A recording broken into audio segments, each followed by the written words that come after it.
शिव पुराण। आइए जानते हैं शिव पुराण के बारे है। शिव पुराण कथा नियम और लाभ शिव भक्तों के लिए बेहद जरूरी। शिव पुराण, जिसमें कुल 7 भाग संहिता है। इन संहिताओं में शिव पुराण पाठ के नियम, विधि और पुराण पाठ के लाभ सहित शिव लीला की कथाएं हैं। इनके पाठ से शिव भक्त लोक और परलोक दोनों ही जगह सुख पाते हैं। शिव पुराण 18 पुराणों में से एक है, जिसमें भगवान शिव की लीला कथाओं और इनकी पूजा विधि सहित शिवलिंग की उत्पत्ति और शिव भक्ति से संबंधित कथाएं हैं। शिव पुराण का पाठ आप कभी भी शुभ मुहूर्त में आयोजन कर सकते हैं, लेकिन सावन के महीने में शिव पुराण को पढ़ना और सुनना बहुत ही पुण्यदायी होता है। शिव पुराण में चंचला और उसके पति बिंदुक की कथा मिलती, जिन्होंने शिव पुराण के श्रवण से शिवलोक में स्थान पाया। इन्हीं की कथाओं में शिव पुराण के महत्व का वर्णन भी मिलता है। साथ ही महर्षि व्यास जी के शिष्य सूत जी बताते हैं कि किस प्रकार से शिव पुराण का श्रवण करना चाहिए और इसे सुनने वालों को किन किन नियमों का पालन करना चाहिए। शिव पुराण सुनने वालों के लिए जरूरी नियम। शिव पुराण का आयोजन जब भी करें तो संभव हो तो सभी मित्रों, कुटुंबों और जो भी इसे सुनने की इच्छा रखते हैं उन्हें इसकी सूचना दे दे, ताकि वह भी इसके श्रवण का लाभ ले पाएं। शिव पुराण कथा श्रवण से पहले ये संकल्प करें कि आप ध्यानपूर्वक कथा का श्रवण करेंगे और मन को शिव जी की में लगाए रखने का प्रयास करेंगे। जब तक शिव पुराण का पाठ हर दिन समाप्त न हो जाए तब तक निराहार रहकर कथा का श्रवण करना चाहिए। शिव पुराण श्रवण और पाठ का संकल्प लेने वाले को जब तक पूरा पाठ समाप्त न हो जाए एक समय ही भोजन करना चाहिए, साथ ही भोजन सात्विक होना चाहिए। शिव पुराण की कथा श्रवण जब तक आप सुन रहे हों, यानी जितने दिनों तक शिव पुराण की कथा चले, तब तक मसूर की दाल, गाजर, बासी भोजन, हींग, लहसुन, प्याज, जला अन्न, सेम और हैवी भोजन, गरिष्ठ भोजन के अलावा मांस, मदिरा के सेवन से परहेज रखना चाहिए। शिव पुराण की कथा सुनने वाले व्यक्ति को उस समय अवधि तक ब्रह्मचर्य का पालन जरूर करना चाहिए जब तक कि कथा का समापन नहीं हो जाए। हर दिन शिव पुराण की कथा आरंभ और समाप्त होने पर शिव पुराण की पूजा करनी चाहिए और अगर किसी पंडित से पाठ करवा रहे हों तो उसे प्रणाम करके दान दक्षिणा देना चाहिए। शिव पुराण में बताया गया है कि जो व्यक्ति बुद्धि भ्रष्ट हो जाने से परस्त्रीगामी हो जाते हैं, उन्हें घोर नरक में जाना पड़ता है, जैसा कि चंचला के पति बिंदुक को नरक भोगन पड़ा था। लेकिन चंचला ने शिव पुराण के श्रवण से पति को पाप से मुक्ति दिलाई थी। शिव पुराण की कथा से संतानहीन लोगों की गोद भी शिवजी भरते हैं। गंभीर रोगी, भाग्यहीन व्यक्ति को भी शिव पुराण की कथा से लाभ मिलता है। इसलिए भक्ति भाव और मन में श्रद्धा रखकर विश्वास के साथ शिव पुराण की कथा का श्रवण करना चाहिए। मन में अविश्वास होने पर फल की प्राप्ति नहीं होती है। शिव पुराण शिव पुराण में भगवान शिव की महिमा का गुणगान किया गया है। इस पुराण का संबंध शैव मत से माना जाता है। इसमें भगवान शिव को प्रसन्न करने की पूजा विधियों और ज्ञान से भरे आख्यान भी सम्मिलित हैं। हिंदू धर्म में भगवान शिव त्रिदेवों में से एक हैं और इन्हें संहार का देवता भी माना जाता है। भगवान शिव को महेश, महाकाल, नीलकंठ, रुद्र आदि नामों से भी पुकारा जाता है। ऐसा भी माना जाता है कि भगवान शिव महान योगी थे और इसीलिए उन्हें आदियोगी की संज्ञा भी दी जाती है। हिंदू शास्त्रों में भगवान शिव को एक ऐसे देवता के रूप में वर्णित किया गया है जो बहुत दयालु और भोले हैं और भक्तों की एक सच्ची पुकार पर प्रसन्न हो जाते हैं। हालांकि जब भगवान शिव क्रोध में आते हैं तो सारी सृष्टि कांपने लगती है। शिव पुराण का महत्व। पूरे भारतवर्ष के साथ पूरी दुनिया में भगवान शिव के जितने भक्त हैं वो भगवान शिव से सुख और शांति की कामना करते हैं। भगवान शिव के भक्तों के लिए शिव पुराण का बड़ा महत्व है। इस पुराण में शिव भगवान की महिमा की गई है। इस पुराण में शिव जी को वात्सल्य, दया और करुणा की मूर्ति के रूप में महिमामंडित किया गया है। इस पुराण का पाठ करने से भक्तों के अंदर भी ऐसे ही गुणों का संचार होता है, यानी भक्तों का चरित्र भी भगवान शिव की ही तरह बनने लगता है। जो भक्त शिव पुराण का विधि पूर्वक पाठ करते हैं वो जीवन मरण के चक्र से भी मुक्ति पा जाते हैं। इसलिए हिंदू धर्म में शिव पुराण को बहुत अहम माना जाता है। शिव पुराण किसने लिखी है? गुरु मां निधि जी श्रीमाली के अनुसार महाभारत और श्रीमद् भगवद गीता सहित 18 पुराणों व उपपुराणों की रचना करने वाले महर्षि वेदव्यास द्वारा शिव पुराण की रचना की गई है, जो कि देवभाषा वैदिक संस्कृत में लिखी गई है तथा शिव पुराण में कुल 28,000 श्लोक हैं जिनमें महादेव का वर्णन किया गया है। सनातन धर्म में सभी पुराणों में शिव पुराण को सर्वोच्च दर्जा दिया गया है। शिव पुराण अध्याय 31 देवताओं के अनुरोध से वैष्णव ब्राह्मण के वेश में शिवजी का हिमवान के घर जाना और शिव की निंदा करके पार्वती का विवाह उनके साथ न करने को कहना। ब्रह्मा जी कहते हैं, नारद, मेना और हिमवान की भगवान शिव के प्रति उच्च कोटि की अनन्य भक्ति देख इंद्र आदि सब देवता परस्पर विचार करने लगे। तदनंतर गुरु बृहस्पति और ब्रह्मा जी की सम्मति के अनुसार सभी मुख्य देवताओं ने शिवजी के पास जाकर उनको प्रणाम किया और वे हाथ जोड़कर उनकी स्तुति करने लगे। देवता बोले, देव, महादेव, करुणाकर, शंकर, हम आपकी शरण में आए हैं, कृपा कीजिए। आपको नमस्कार है। स्वामिन, आप भक्तवत्सल होने के कारण सदा भक्तों के कार्य सिद्ध करते हैं, दीनों का उद्धार करने वाले और दया के सिंधु हैं तथा भक्तों को विपत्तियों से छुड़ाने वाले हैं। इस प्रकार महेश्वर की स्तुति करके इंद्र सहित संपूर्ण देवताओं ने मेना और हिमवान की अनन्य शिव भक्ति के विषय में सारी बातें आदरपूर्वक बताईं। देवताओं की वह बात सुनकर महेश्वर ने उनकी प्रार्थना स्वीकार कर ली और हंसते हुए उन्हें आश्वासन देकर विदा किया। तब सब देवता अपना कार्य सिद्ध हुआ मानकर भगवान सदाशिव की प्रशंसा करते हुए शीघ्र अपने घर को लौटकर प्रसन्नता का अनुभव करने लगे। तदनंतर भक्तवत्सल महेश्वर भगवान शंभु, जो माया के स्वामी हैं, निर्विकार चित्त से शैलराज के यहाँ गए। उस समय गिरिराज हिमवान सभा भवन में बंधुवर्ग से घिरे हुए पार्वती सहित प्रसन्नतापूर्वक बैठे थे। इसी अवसर पर वहां सदाशिव ने पदार्पण किया। वे हाथ में दंड, छत्र, शरीर पर दिव्य वस्त्र, ललाट में उज्ज्वल तिलक, एक हाथ में स्फटिक की माला और गले में शालग्राम धारण किए भक्तिपूर्वक हरिनाम का जप कर रहे थे और देखने में साधु वेशधारी ब्राह्मण जान पड़ते थे। उन्हें आया देख सपरिवार हिमवान उठकर खड़े हो गए। उन्होंने उन अपूर्व अतिथि देवता को भूतल पर दंड के समान पड़कर भक्तिभाव से साष्टांग प्रणाम किया। देवी पार्वती ब्राह्मण रूपधारी प्राणेश्वर शिव को पहचान गई थीं, अतः उन्होंने भी उनको मस्तक झुकाया और मन ही मन बड़ी प्रसन्नता के साथ उनकी स्तुति की। ब्राह्मण रूपधारी शिव ने उन सबको प्रेमपूर्वक आशीर्वाद दिया, किंतु शिवा को सबसे अधिक मनोवांछित शुभाशीर्वाद प्रदान किया। शैलाधिराज हिमवान ने बड़े आदर से उन्हें मधुपक आदि पूजन सामग्री भेंट की और ब्राह्मण ने बड़ी प्रसन्नता के साथ वह सब ग्रहण किया। तत्पश्चात गिरिश्रेष्ठ हिमाचल ने उनका कुशल समाचार पूछा। मुँह ने अत्यंत प्रीतिपूर्वक उन द्विजराज की विधिवत पूजा करके शैलराज ने पूछा, आप कौन हैं? तब उन ब्राह्मण शिरोमणि ने गिरिराज से शीघ्र ही आदरपूर्वक कहा। वे श्रेष्ठ ब्राह्मण बोले, गिरिश्रेष्ठ, मैं उत्तम विद्वान वैष्णव ब्राह्मण हूँ और ज्योतिषी की वृत्ति का आश्रय लेकर भूतल पर भ्रमण करता रहता हूँ। मन के समान मेरी गति है। मैं सर्वत्र जाने में समर्थ और गुरु की दी हुई शक्ति से सर्वज्ञ, परोपकारी, शुद्धात्मा, दयासिंधु और विकारनाशक हूँ। मुझे ज्ञात हुआ है कि तुम अपनी इस लक्ष्मी सरीखी सुंदर रूप वाली दिव्य सुलक्षणा अपनी पुत्री को एक आश्रयरहित, असंग, कुरूप और गुणहीन वर महादेव जी के हाथ में देना चाहते हो। वे रुद्र देवता मरघट में वास करते, शरीर में सांप लपेटे रहते और योग साधते फिरते हैं। उनके पास पहनने के लिए एक वस्त्र भी नहीं है। वैसे ही नंग धड़ंग घूमते हैं। आभूषण की जगह सर्प धारण करते हैं। उनके कुल का नाम आज तक किसी को ज्ञात नहीं। कुशील हैं, स्वभावत विहार से दूर रहते हैं, सारे शरीर में भस्म रमाते हैं, क्रोधी और अविवेकी हैं। उनकी अवस्था कितनी है ये किसी को ज्ञात नहीं। वे अत्यंत कुत्सित जटा का बोझ सदा सिर पर धारण किए रहते हैं। वे भले बुरे सबको आश्रय देने वाले, भ्रमणशील, नागहारधारी, भिक्षुक, कुमार परायण तथा हठपूर्वक वैदिक मार्ग का त्याग करने वाले हैं। ऐसे अयोग्य वर को आप अपनी बेटी ब्याहना चाहते हैं। अचल राज, अवश्य ही आपका यह विचार मंगलदायक नहीं है। नारायण कुल में उत्पन्न, ज्ञानियों में श्रेष्ठ गिरिराज, मेरे कथन का मर्म समझो। तुमने जिस पात्र को ढूंढ रखा है वह इस योग्य नहीं है कि उसके हाथ में पार्वती का हाथ दिया जाए। शैलराज, तुम ही देखो, उनके एक भी भाई बंधु नहीं हैं। तुम बड़े बड़े रत्नों की खान हो, किंतु उनके घर में भूजी भांग भी नहीं है। वे सर्वथा निर्धन हैं। गिरिराज, तुम शीघ्र ही अपने भाई बंधुओं से, मेना देवी से, सभी बेटों से और पंडितों से भी प्रयत्नपूर्वक पूछ लो, किंतु पार्वती से न पूछना, क्योंकि उन्हें शिव के गुण दोष की परख नहीं है। ब्रह्मा जी कहते हैं, नारद। ऐसा कहकर वे ब्राह्मण देवता, जो नाना प्रकार की लीला करने वाले शांत स्वरूप शिव ही थे, शीघ्र खा पीकर आनंदपूर्वक वहां से अपने घर को चल दिया। भगवान शिव का हिमवान के पास सप्तर्षियों को भेजना तथा हिमवान द्वारा उनका सत्कार, सप्तर्षियों तथा अरुंधति का और महर्षि वशिष्ठ का मेना और हिमवान को समझाकर पार्वती का विवाह भगवान शिव के साथ करने के लिए कहना। ब्रह्मा जी कहते हैं, ब्राह्मण रूपधारी शिव जी के वचनों का मेना के ऊपर बड़ा प्रभाव पड़ा और उन्होंने दुखी होकर पति से कहा, गिरिराज, इन वैष्णव ब्राह्मण ने शिव जी की जो निंदा की है, उसे सुनकर मेरा मन उनकी ओर से बहुत खिन्न एवं विरक्त हो गया है। शैलेश्वर, रुद्र के रूप, शील और नाम सभी कुत्सित हैं। मैं उन्हें अपनी सुलक्षणा पुत्री कदापि नहीं दूंगी।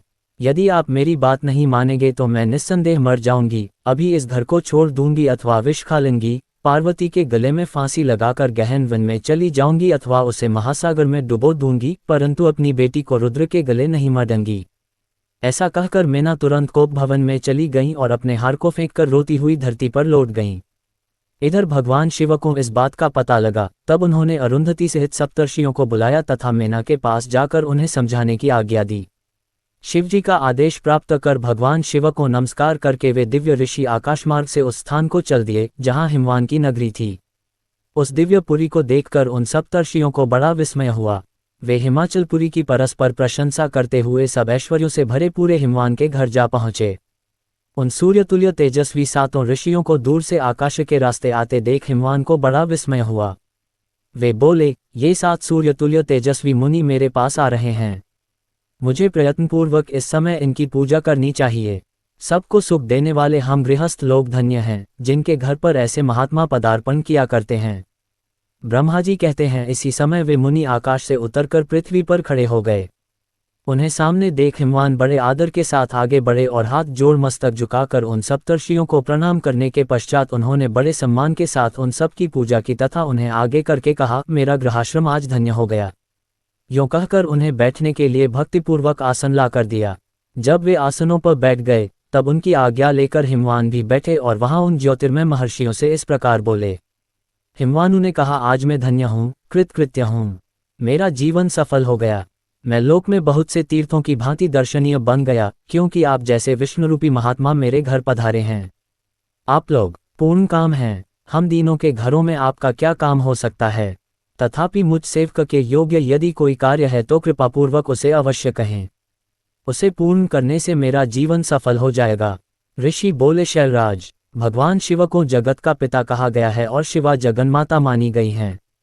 अतः तुम्हें महात्मा शंकर को अपनी कन्या देनी चाहिए। हिमालय, ऐसा करके तुम्हारा जन्म सफल हो जाएगा तथा तुम जगत गुरु के भी गुरु हो जाओगे, इसमें संशय नहीं है। मुनीश्वर, सप्तर्षियों का यह वचन सुनकर हिमवान ने दोनों हाथ जोड़ उन्हें प्रणाम करके इस प्रकार कहा। हिमालय बोले, महाभाग सप्तर्षियों, आप लोगों ने जो बात कही है उसे शिव की इच्छा से मैंने पहले से ही मान रखा था, किंतु प्रभो, इन दिनों एक वैष्णवधर्मी ब्राह्मण ने आकर भगवान शिव के प्रति प्रसन्नतापूर्वक बहुत सी उल्टी बातें बताई हैं। तभी से शिवा की माता का ज्ञान भ्रष्ट हो गया है। वे अपनी बेटी का विवाह उस योगी रुद्र के साथ नहीं करना चाहती।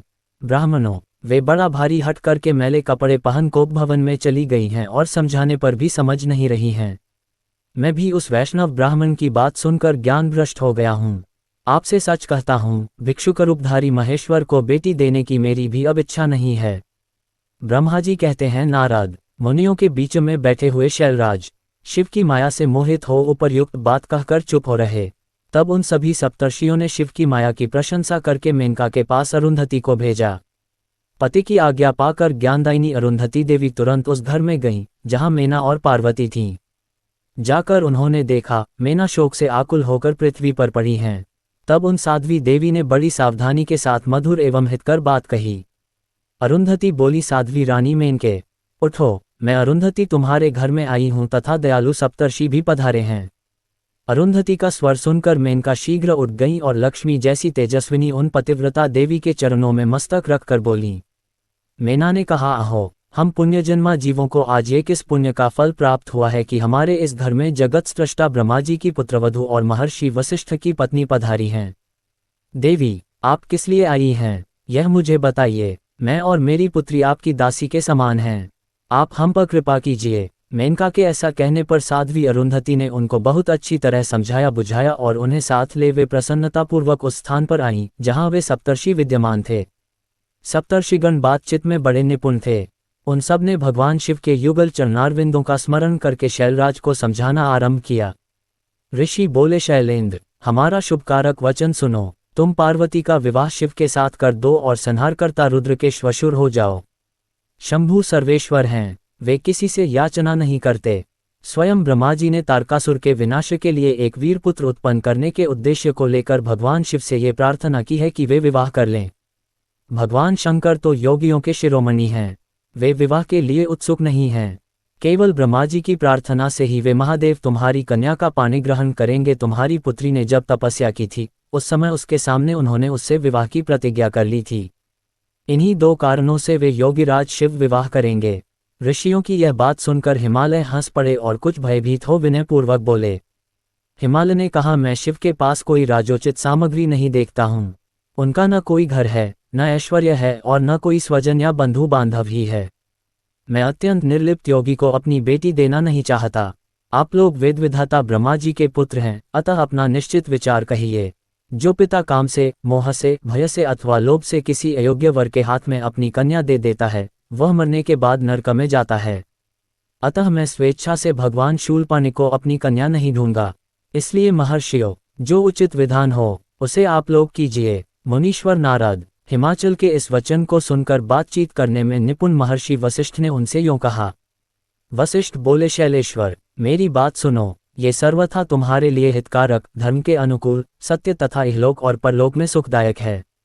शैलराज, लोक तथा वेद में 3 प्रकार के वचन उपलब्ध होते हैं। शास्त्रज्ञ पुरुष अपनी निर्मल ज्ञान दृष्टि से उन सब प्रकार के वचनों को जानता है। एक तो वह वचन है जो तत्काल सुनने में बड़ा सुंदर प्रिय लगता है, परंतु पीछे वह सत्य एवं हितकारक सिद्ध होता है। ऐसा वचन बुद्धिमान शत्रु ही कहता है, उससे कभी हित नहीं होता। दूसरा वह है जो आरंभ में अच्छा नहीं लगता, उसे सुनकर अप्रसन्नता ही होती है, परंतु परिणाम में वह सुख देने वाला होता है। इस तरह का वचन कहकर दयालु धर्मशील बांधवजन ही कर्तव्य का बोध कराता है। तीसरी श्रेणी का वचन वह है जो सुनते ही अमृत के समान मीठा लगता है और सब काल में सुख देने वाला होता है। सत्य ही उसका सार होता है, इसलिए वह हितकारक हुआ करता है। ऐसा वचन सबसे श्रेष्ठ और सबके लिए अभीष्ट है। शैलराज, इस तरह नीतिशास्त्र में 3 प्रकार के वचन कहे गए हैं। इन तीनों में से तुम्हें कौन सा वचन अभीष्ट है? बताओ, मैं तुम्हारे लिए वैसा ही वचन कहूँगा। भगवान शंकर संपूर्ण देवताओं के स्वामी हैं। उनके पास बाह्य संपत्ति नहीं है। इसका कारण यह है कि उनका चित्त एकमात्र ज्ञान के महासागर में मग्न रहता है। जो लौकिक बाह्य वस्तुओं की क्या इच्छा होगी। गृहस्थ पुरुष राज्य और संपत्ति से सुशोभित होने वाले वर को अपनी पुत्री देता है, क्योंकि किसी दीन दुखी को कन्या देने से पिता कन्याघाती होता है, उसे कन्या के वध का पाप लगता है। कौन जानता है कि भगवान शंकर दुखी हैं?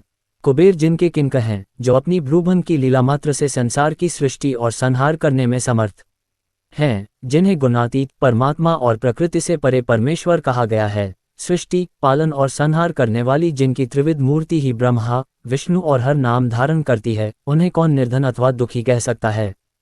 ब्रह्मलोक में निवास करने वाले ब्रह्मा, क्षीरसागर में रहने वाले विष्णु तथा कैलाशवासी हर, ये सब शिव की ही विभूतियां हैं। शिव से प्रकट हुई प्रकृति भी अपने अंश से 3 प्रकार की मूर्तियों को धारण करती है। जगत में लीला शक्ति से प्रेरित हो वह अपनी कला से बहुत सा रूप धारण करती है।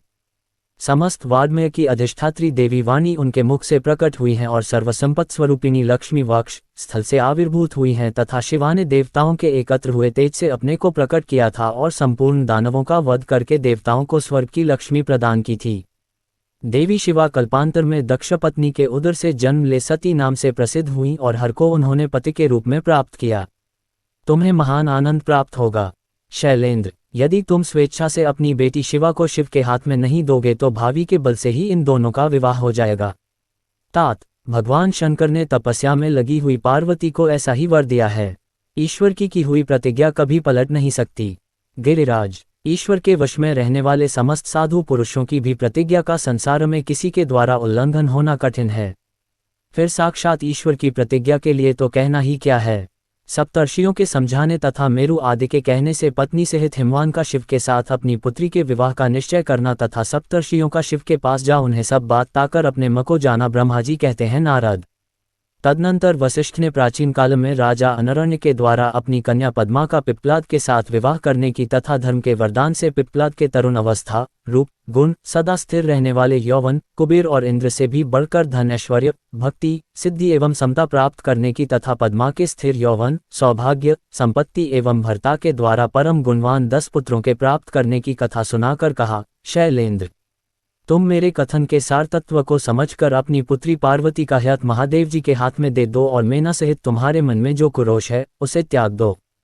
आज से 1 सप्ताह व्यतीत होने पर अत्यंत शुभ और दुर्लभ मुहूर्त आने वाला है। उस समय चंद्रमा लग्न के स्वामी होकर अपने पुत्र बुध के साथ लग्न में ही स्थित होंगे। उनका रोहिणी नक्षत्र के साथ योग होगा। चंद्रमा और तारे शुद्ध होंगे। मार्गशीर्ष मास के अंतर्गत संपूर्ण दोषों से रहित सोमवार को, जबकि लग्न पर संपूर्ण शुभ ग्रहों की दृष्टि होगी, पापग्रहों की दृष्टि नहीं होगी तथा बृहस्पति ऐसे स्थान पर स्थित होंगे जहां से वे उत्तम संतान और पति का सौभाग्य देने में समर्थ होंगे। ऐसे मुहूर्त में तुम अपनी कन्या मूल प्रकृति ईश्वरी जगदम्बा पार्वती को जगतपिता भगवान शिव के हाथ में देकर कृतार्थ हो जाओ। ऐसा कहकर ज्ञान शिरोमणि मुनि व वशिष्ठ नाना प्रकार की लीला करने वाले भगवान शिव का स्मरण करके चुप हो गए। वशिष्ठ जी की बात सुनकर सेवकों और पत्नी सहित गिरिराज हिमालय बड़े विस्मित हुए और दूसरे दूसरे पर्वतों से बोले। हिमालय ने कहा, गिरिराज मेरु, सह्य, गंधमादन, मंद्राचल, मैनाक और विंध्याचल आदि पर्वतेश्वरों, आप सब लोग मेरी बात सुने।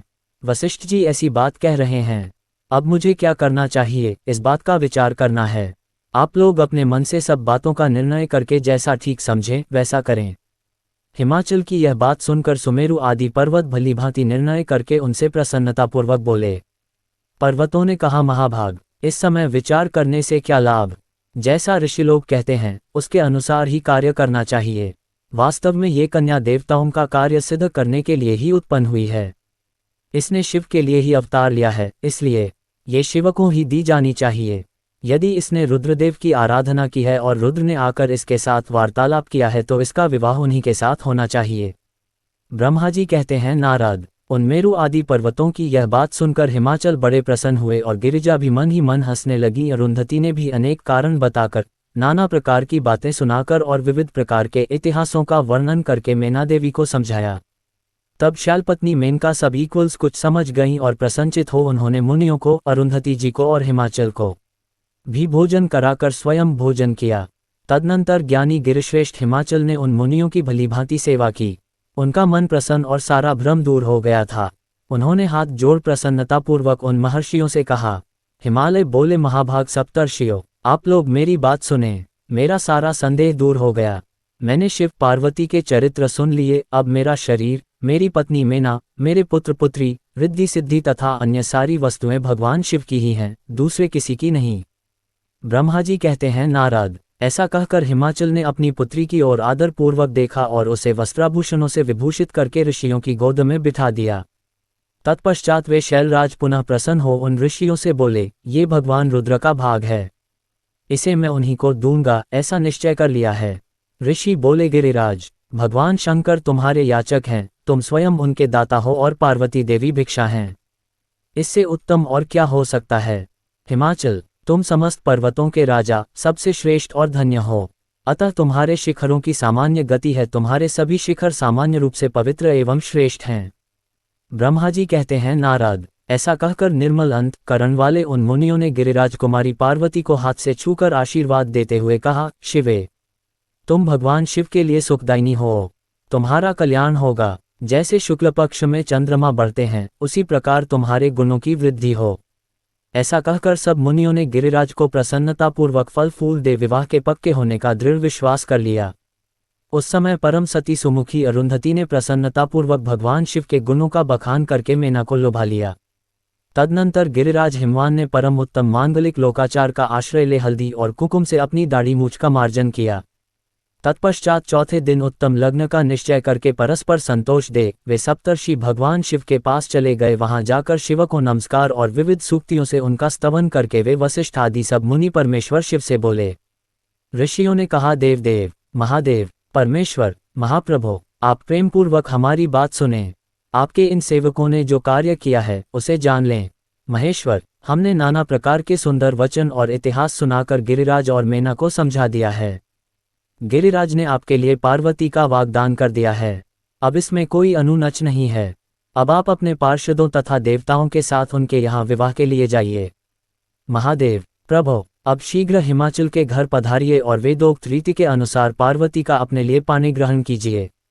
सप्तर्षियों का यह वचन सुनकर लोकाचार परायण महेश्वर प्रसन्नचित हो हंसते हुए इस प्रकार बोले। महेश्वर ने कहा, महाभाग सप्तर्षियों, विवाह को तो मैंने न कभी देखा है और न सुना ही है। तुम लोगों ने पहले जैसा देखा हो उसके अनुसार विवाह की विशेष विधि का वर्णन करो। महेश्वर के उस लौकिक शुभ वचन को सुनकर वे ऋषि हंसते हुए देवाधिदेव भगवान सदाशिव से बोले। ऋषियों ने कहा, प्रभो, आप पहले तो भगवान विष्णु को विशेषतः उनके पार्षदों सहित शीघ्र बुला लें। फिर पुत्रों से ब्रह्मा जी को, देवराज इंद्र को, समस्त ऋषियों को, यक्ष, गंधर्व, किन्नर, सिद्ध, विद्याधर और अप्सराओं को प्रसन्नतापूर्वक आमंत्रित करें। इनको तथा अन्य सब लोगों को यहाँ सादर बुलवा लें। वे सब मिलकर आपके कार्य का साधन कर लेंगे, इसमें संशय नहीं है।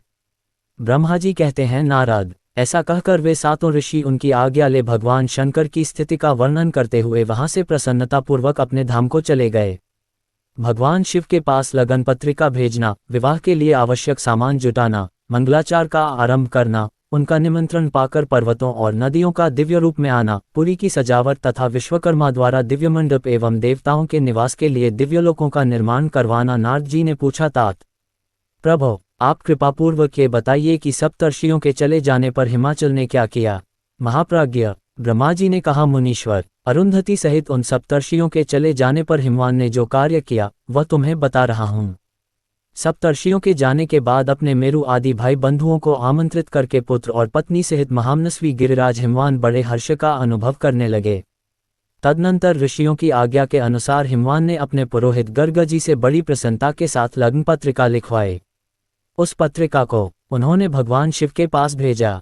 पर्वतराज के बहुत से आत्मीयजन प्रसन्न मन से नाना प्रकार की सामग्रियां लेकर वहां गए। कैलाश पर भगवान शिव के समीप पहुंचकर उन लोगों ने शिव को तिलक लगाया और वह लग्नपत्र उनके हाथ में दिया। वहां भगवान शिव ने उन सब का यथायोग्य विशेष सत्कार किया।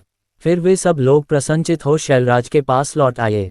महेश्वर के द्वारा विशेष सम्मानित होकर बड़े हर्ष के साथ लौटे हुए उन लोगों को देखकर हिमवान के हृदय में अत्यंत हर्ष हुआ। तत्पश्चात आनंदित हो शैलराज ने नाना देशों में रहने वाले अपने बंधुओं को लिखित निमंत्रण भेजा, जो उन सबको सुख देने वाला था। इसके बाद वे बड़े आदर और उत्साह के साथ उत्तम अन्न एवं नाना प्रकार की विवाहोचित सामग्रियों का संग्रह करने लगे। उन्होंने चावल, गुड़, शक्कर, आटा, दूध, दही, घी, मिठाई, नमकीन पदार्थ, मक्खन, पकवान, महान स्वादिष्ट रस और नाना प्रकार के व्यंजन इतने अधिक एकत्र किए कि सूखे पदार्थों के पहाड़ खड़े हो गए और द्रव पदार्थों की बावड़ियां बन गईं। शिव के पार्षदों और देवताओं के लिए हितकर नाना प्रकार की वस्तुएं, भांति भांति के बहुमूल्य वस्त्र, आग में तपाकर शुद्ध किए हुए सुवर्ण, रजत और विभिन्न प्रकार के मिनरल इनका तथा अन्य उपयोगी द्रव्यों का विधिपूर्वक संग्रह करके गिरिराज ने मंगलकारी दिन में मांगलिक कृत्य करना आरंभ किया। पर्वतराज के घर की स्त्रियों ने पार्वती का संस्कार करवाया। भांति भांति के आभूषणों से विभूषित हुई राजभवन की उन सुंदरी स्त्रियों ने सानंद मंगल कार्य का संपादन किया। नगर के ब्राह्मणों की स्त्रियों ने स्वयं बड़े हर्ष के साथ लोकाचार का अनुष्ठान किया। उसमें मंगलपूर्वक भांति भांति के उत्सव मनाए गए।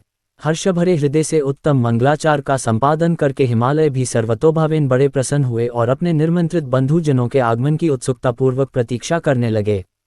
इसी बीच में उनके निमंत्रित बंधु बांधव आने लगे। देवताओं के निवासभूत गिरिराज सुमेरु दिव्य रूप धारण करके नाना प्रकार के मणियों तथा महारत्नों को यत्नपूर्वक साथ ले अपने स्त्री पुत्रों के साथ हिमालय के घर आए। मंद्राचल, अस्ताचल, उद्याचल, मलय, दरदूर, निषद, गंधमादन, करवीर, महेंद्र, पारियात्र, पुरुषोत्तम शैल, नील, त्रिकूट, चित्रकूट, वैंकट, श्रीशैल, गोकामुख, नारद, विंध्य, कालजक, कैलाश तथा अन्य पर्वत दिव्य रूप धारण कर अपने स्त्री पुत्रों के साथ बहुत सी भेंट सामग्री ले वहां उपस्थित हुए। दूसरे द्वीपों में तथा यहाँ भी जो पर्वत हैं, वे सब हिमालय के घर पधारे। शिवा और शिव का विवाह है, ये जानकर सबने बड़ी प्रसन्नता के साथ वहां पदार्पण किया। सोनभद्र आदि नद और संपूर्ण नदियां दिव्य नर नारियों के रूप धारण कर नाना प्रकार के अलंकारों से अलंकृत हो शिव पार्वती का विवाह देखने के लिए आए। गोदावरी, यमुना, सरस्वती, वेणी, गंगा, नर्मदा तथा अन्य श्रेष्ठ सरिताएं भी बड़ी प्रसन्नता के साथ हिमवान के यहाँ आ रहीं। उन सब के आने से हिमालय की दिव्यपुरी सब ओर से भर गई। वह सब प्रकार की शोभाओं से संपन्न थी। वहां बड़े बड़े उत्सव हो रहे थे। ध्वजा पताकाएं फहरा रही थीं। बंधनवारों से उसकी अधिक शोभा होती थी। चारों ओर चंदोवे तने होने से वहां सूर्य का दर्शन नहीं होता था। भांति भांति की नीली, पीली आदि प्रभा उस पुरी की शोभा बढ़ाती थी। हिमालय ने भी बड़ी प्रसन्नता के साथ अपने यहाँ पधारे हुए सभी स्त्री पुरुषों का यथायोग्य आदर सत्कार किया और सबको अलग अलग सुंदर स्थानों में ठहराया। अनेकानेक उपयुक्त सामग्री देकर सबको पूर्ण संतुष्ट किया। मुनिश्रेष्ठ, तदनंतर शैलराज हिमवानु ने प्रसन्न हो महान उत्सव से परिपूर्ण अपने नगर को विचित्र रीति से सजाना आरंभ किया। सड़कों को झाड़ बुहार कर उन पर छिड़काव कराया। उन्हें बहुमूल्य साधनों से सुसज्जित एवं शोभित किया। प्रत्येक घर के दरवाजे पर केले आदि मांगलिक वृक्ष लगवाए और उन्हें मांगलिक द्रव्यों से संयुक्त किया। आंगन को केले के खंभों से सजाया, रेशम की डोरों में आम के पल्लव बांधकर बंधनवारें बनवाईं और उन्हें उन खंभों के चारों ओर लगवा दिया। मालती के फूलों की मालाएं उस औगन के सब ओर लटका दी गईं। तोरणों से वह आंगन का भाग अत्यंत प्रकाशमान जान पड़ता था। चारों दिशाओं में मंगलसूचक शुभ द्रव्य रखे गए थे, जो उस प्रांगण की शोभा बढ़ा रहे थे। इसी प्रकार अत्यंत प्रसन्नता से भरे हुए गिरिराज हिमवान ने महान प्रभावशाली गर्गमुनि को आगे करके अपनी पुत्री के लिए प्रस्तुत करने योग्य सारा उत्तम मंगल कार्य संपन्न किया। उन्होंने विश्वकर्मान को बुलाकर आदरपूर्वक एक मंडप बनवाया, जिसका विस्तार बहुत अधिक था। वेदी आदि के कारण वह मंडप बहुत मनोहर जान पड़ता था। देवर्षे, वह मंडप कई योजन विस्तृत था, अनेक शुभ लक्षणों से युक्त तथा नाना प्रकार के आश्चर्यों से परिपूर्ण था। वहाँ स्थावर और जंगम सभी वस्तुएं कृत्रिम बनी थीं, परंतु असली वस्तुओं के समान प्रतीत होती थीं। उनसे उस मंडप की मनोहरता बढ़ गई थी। वहाँ सब और ऐसी अद्भुत वस्तुएं थीं जो उस मंडप का सर्वस्व जान पड़ती थीं। नाना प्रकार की निराली वस्तुओं का चमत्कार वहाँ छा रहा था। वहाँ की स्थावर वस्तुओं से जंगम और जंगम वस्तुओं से स्थावर पराजित हो रहे थे, अर्थात वे एक दूसरे से बढ़कर शोभाशाली और चमत्कारपूर्ण दिखाई देते थे। उस मंडप की स्थलभूमि जल से पराजित हो रही थी, अर्थात चतुर से चतुर मनुष्य भी यह नहीं जान पाते थे कि इसमें कहाँ जल है और कहाँ स्थल। कहीं कृत्रिम सिंह बने थे और कहीं सारसों की पंक्तियाँ, कहीं बनावटी मोर थे जो अपनी सुंदरता से मन को मोहे लेते थे, कहीं कृत्रिम स्त्रियां थीं जो पुरुषों के साथ नृत्य करती हुई देखी जाती थीं। वे कृत्रिम होने पर भी सब लोगों की ओर देखतीं और उनके मन को मोह में डाल देती थीं। उसी विधि से मनोहर द्वारपाल बने थे, जो स्थावर होने पर भी जंगमों के समान जान पड़ते थे। वे अपने हाथों से धनुष उठाकर उन्हें खींचते देखे जाते थे। द्वार पर कृत्रिम महालक्ष्मी खड़ी थीं, जिनकी रचना अद्भुत थी। वह समस्त शुभ लक्षणों से संयुक्त दिखाई देती थीं। उन्हें देखकर ऐसा जान पड़ता था मानो क्षीरसागर से साक्षात लक्ष्मी ही आ गई हों। उस मंडप में स्थान स्थान पर सजे सजाए कृत्रिम हाथी खड़े किए गए थे, जो असली हाथियों के समान ही प्रतीत होते थे। घुड़सवारों सहित घोड़े और हाथी सवारों सहित हाथी बनाए गए थे। जहां तहां रथियों सहित रथ बने थे, जो कृत्रिम अश्वों से ही खींचे जाते थे। उन्हें देखकर लोगों को बड़ा आश्चर्य होता था। इनके सिवा दूसरे दूसरे कृत्रिम वाहन भी वहां खड़े थे। पैदल सिपाहियों की कृत्रिम सेना भी वहां मौजूद थी। मुने प्रसन्नचित्त वाले विश्वकर्मा ने देवताओं और मुनियों को भी मोह आश्चर्य में डालने के लिए वहां ऐसी अद्भुत रचनाएं की थीं। मंडप के सबसे बड़े फाटक पर कृत्रिम नंदी खड़ा था, जो शुद्ध स्फटिक मणि के समान उज्ज्वल कांति से सुशोभित होता था। भगवान शिव के वाहन नंदी की जैसी आकृति है, ठीक वैसा ही वह भी था। उस कृत्रिम नंदी के ऊपर रत्न विभूषित महादिव्य पुष्पक शोभा पाता था, जो पल्लवों तथा श्वेत चामरों से सजाया गया था। उसके वामपार्श्व में 2 कृत्रिम हाथी खड़े थे, जिनका रंग विशुद्ध केसर के समान था। वे 4 दांत वाले बनाए गए थे और 60 वर्ष के पाठों के समान दिखते थे। वे परस्पर स्नेह करते से प्रतीत होते थे, उनमें बड़ी चमक थी। इसी प्रकार सूर्य के समान अत्यंत प्रकाशमान 2 दिव्य अश्व भी विश्वकर्मा ने बनाए थे, जो चंवर से अलंकृत और दिव्य आभूषणों से विभूषित थे। श्रेष्ठ रत्नमय आभूषणों से संपन्न कवचधारी लोकपाल तथा संपूर्ण देवता भी वहां विश्वकर्मा द्वारा रचे गए थे, जो ठीक उन्हीं लोकपालों और देवताओं से मिलते जुलते थे। इसी तरह भृगु आदि समस्त तपोधन ऋषि, अन्यान्य उपदेवता और सिद्ध भी उनके द्वारा वहां निर्मित हुए थे। गरुड़ आदि समस्त पार्षदों से युक्त भगवान विष्णु का कृत्रिम विग्रह भी विश्वकर्मा ने बनाया था, जिसका स्वरूप साक्षात श्रीहरि के समान ही आश्चर्यजनक था। नारद, उसी प्रकार पुत्रों, वेदों और सिद्धों से घिरे हुए मुझ ब्रह्मा की भी प्रतिमा वहां बनाई गई थी, जो मेरे समान ही वैदिक सूक्तों का पाठ कर रही थी। ऐरावत हाथी पर चढ़े हुए देवराज इंद्र भी वहां दल बल के साथ खड़े थे। वे भी कृत्रिम ही बनाए गए थे और परिपूर्ण चंद्रमा के समान प्रकाशित होते थे। देवर्षे, बहुत कहने से क्या लाभ। हिमाचल से प्रेरित हुए विश्वकर्मा ने वहां शीघ्र ही संपूर्ण देव समाज के कृत्रिम विग्रहों का निर्माण कर लिया था। इस प्रकार उन्होंने दिव्य मंडप की रचना की थी। वह मंडप अनेक आश्चर्यों से युक्त, महान तथा देवताओं को भी मोह लेने वाला था। तदनंतर गिरिराज हिमवान की आज्ञा से परम बुद्धिमान विश्वकर्मा ने देवता आदि के निवास के लिए उनके कृत्रिम लोकों का भी यत्नपूर्वक निर्माण किया। उन्हीं लोकों में उन्होंने उन देवताओं के लिए अत्यंत तेजस्वी, परम अद्भुत और सुखदायक बड़े बड़े दिव्य मंचों सिंहासनों की रचना की। इसी तरह उन्होंने मुझ स्वयंभू ब्रह्मा के निवास के लिए क्षण भर में अद्भुत सत्यलोक की रचना कर डाली, जो उत्तम दीप्ति से उद्दीप्त हो रहा था। साथ ही भगवान विष्णु के लिए भी क्षण भर में दूसरे दिव्य वैकुंठ धाम का निर्माण कर दिया, जो परम उज्ज्वल तथा नाना प्रकार के आश्चर्यों से परिपूर्ण था। इसी तरह विश्वकर्मा ने देवराज इंद्र के लिए भी दिव्य, अद्भुत, उत्तम एवं समस्त ऐश्वर्यों से संपन्न ग्रह की रचना की। अन्य लोकपालों के लिए भी उन्होंने प्रसन्नतापूर्वक बड़े सुंदर, दिव्य, अद्भुत एवं बड़े बड़े भवन बनाए। फिर क्रमशः समस्त देवताओं के लिए भी उन्होंने क्रमशः विचित्र गृहों का निर्माण किया। परम बुद्धिमान विश्वकर्मा को भगवान शंकर का महान वर प्राप्त था, इसीलिए उन्होंने शिव के संतोष के लिए क्षण भर में इन सब वस्तुओं की रचना कर डाली। तदनंतर उसी प्रकार भगवान शंकर के लिए भी उन्होंने एक शोभाशाली ग्रह का निर्माण किया, जो शिव के चिन्ह से युक्त तथा शिवलोकवर्ती दिव्य भवन के समान ही अनुपम था। श्रेष्ठ देवताओं ने उसकी भूरी भूरी प्रशंसा की थी। वह परम उज्ज्वल, महान प्रभापुंज से उद्भासित, उत्तम और अद्भुत था। विश्वकर्मा ने भगवान शिव की प्रसन्नता के लिए वहां ऐसी अद्भुत रचना की थी, जो परम उज्ज्वल होने के साथ ही साक्षातु महादेव जी को भी आश्चर्य में डालने वाली थी। इस प्रकार यह सारा लौकिक व्यवहार करके हिमाचल बड़ी प्रसन्नता के साथ भगवान शंभु के शुभागमन की प्रतीक्षा करने लगे। देवशे, हिमालय का ये सारा आनंददायक वृतांत मैंने तुमसे कह सुनाया। अब और क्या सुनना चाहते हो? भगवान शिव का नारद जी के द्वारा सब देवताओं को निमंत्रण दिलाना, सबका आगमन तथा शिव का मंगलाचार एवं ग्रह पूजन आदि करके कैलाश से बाहर निकलना। नारद जी बोले, विष्णु शिष्य महाप्राज्ञ तात्विधात, आपको नमस्कार है। कृपानिधे, आपके मुंह से यह अद्भुत कथा मुझे सुनने को मिली है। अब मैं भगवान चंद्रमौली के परम मंगलमय तथा समस्त पापराशि के विनाशक वैवाहिक चरित्र को सुनना चाहता हूँ। मंगल पत्रिका पाकर महादेव जी ने क्या किया? परमात्मा शंकर की वह दिव्य कथा सुनाइए। ब्रह्मा जी ने कहा, बेटा तुम बड़े बुद्धिमान हो, भगवान शंकर के उत्तम यश को सुनो। मंगल पत्रिका पाकर भगवान शंकर ने जो कुछ किया वह बताता हूँ।